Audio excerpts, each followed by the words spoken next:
వేతనం పెంచరు, డిఏను ఇవ్వరు. ప్రభుత్వ వైఖరిపై రగులుతున్న వీఆర్ఏలు. సంక్రాంతి తర్వాత ఆందోళన ఉధృతం. హామీ ఇచ్చిన ప్రకారం వేతనం పెంచకపోగా కనీసం ప్రకటించిన కరువు భత్యాన్ని కూడా చెల్లించకపోవడంతో వీఆర్ఏలు సీఎం జగన్పై రగిలిపోతున్నారు. వీఆర్ఏలకు ఉన్న 5 సంఘాలు ఐకాసాగా ఏర్పడి ప్రభుత్వంపై ఒత్తిడి తెచ్చేందుకు సన్నద్ధం అవుతుంది. సంక్రాంతి అనంతరం ఆందోళన కార్యక్రమం మరింత ఉధృతం చేయనున్నాయి. రాష్ట్రంలో 22,000 మంది వీఆర్ఏలుగా వంశపారంపర్యంగా పనిచేస్తున్నారు. 6,000గా ఉన్న తమ గౌరవ వేతనాన్ని పెంచాలని 2015లో వీఆర్ఏలు ఆందోళన చేపట్టారు. అప్పట్లో వారికి వైకాపా నేతలు సంఘీభావం కూడా ప్రకటించారు. తెదేపా ప్రభుత్వం 2018 అక్టోబర్ నుంచి 6,000 గౌరవ వేతనాన్ని 10,500కు పెంచింది.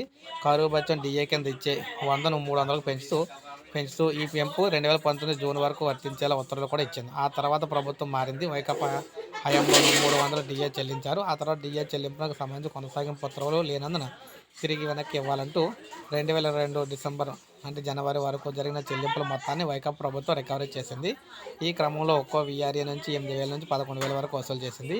ఈ మొత్తాన్ని తిరిగి చెల్లిస్తేనే వేతనం ఇస్తామంటూ జిల్లా స్థాయి అధికారులు ఒత్తిడి తెచ్చారు. ఈ చర్య వీఆర్ఓల ఆగ్రహాన్ని అయితే రేకెత్తించింది. 6 నెలల కిందట అన్నమాట ఇదంతా కూడా. వీఆర్ఏలు ఈ డిఏను 500 చేస్తామంటూ 6 నెలల కిందట రాష్ట్ర ప్రభుత్వం ప్రకటించింది. అయినా ఇప్పటికీ అధికారిక ఉత్తర్వులు రాలేదు. దీనిపై ప్రభుత్వం స్పష్టత ఇవ్వకపోవడంతో వీఆర్ఏలు అసహనం వ్యక్తం చేస్తున్నారు. కనీస వేతనం కింద 26,000 చెల్లించాలని డిమాండ్ అయితే చేస్తున్నారు. ఈ వృత్తిలో ఉన్న వారికి ఉద్యోగ విరమణ లేదు. వృద్ధులైన వారి తరపున వారసులు పనిచేస్తున్నారు. ఈ నేపథ్యంలో వన్ టైం సెటిల్మెంట్ కింద నామినీలకు వీఆర్ఏలుగా పనిచేసే అవకాశాన్ని అయితే కల్పించాలని, పదోన్నతులు ఇవ్వాలని వీరైతే ప్రభుత్వాన్ని కోరుతున్నారన్నమాట. సో ఇది మనకు లేటెస్ట్ అప్డేటు. వేతనం పెంచకపోగా డిఏ అయితే ఇవ్వట్లేదని చెప్పేసి వాపోతున్నారు. ఒక లైక్ చేయండి, సబ్స్క్రైబ్ చేసుకోవాలి, మన ఛానల్ సబ్స్క్రైబ్